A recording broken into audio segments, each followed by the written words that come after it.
SIR और election commission को vote बढ़ाने के लिए काम करना चाहिए कि वोट बढ़ें। और मैंने जैसा कहा और फिर कहता हूं कि यूपी में 3 करोड़ से ज्यादा वोट कटने जा रहे हैं। अगर आप सोचें 3 करोड़ वोट अगर कट जाएंगे और बीजेपी इलेक्शन कमीशन मिलकर के ये साजिश कर रहे हैं कि जहां जहां बीजेपी हारी है वहां पर वोट ज्यादा काट दें, तो ये तो साजिश है। लोकतंत्र में, डेमोक्रेसी में साजिश है। और ये एसआईआर नहीं है, एसआईआर के बहाने एनआरसी है।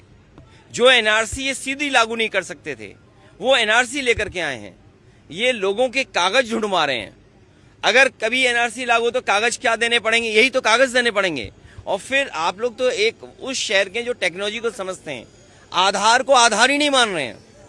ये सबसे बड़ा दुर्भाग्य है कि आधार में हमारे रेटिना की इमेजेस हैं, हमारे फिंगरप्रिंट्स हैं, हमारा पूरा डिटेल उसके अंदर है। हम आधार को आधार ही नहीं मान रहे हैं और एसआईआर करा रहे हैं, जिससे लोग परेशान हैं। इन्होंने नोटबंदी में परेशान किया, जीएसटी से उद्योगपतियों को परेशान किया, कोविड में परेशान किया और अब एसआईआर से परेशान कर रहे हैं। क्या सोच सकते हैं आप यूपी में 3 करोड़ से ज्यादा वोट कट जाए? तो ये कैसी डेमोक्रेसी है? अगर हमें वोट ही नहीं डालेंगे हम, तो फिर लोकतंत्र को कैसे बचाएंगे?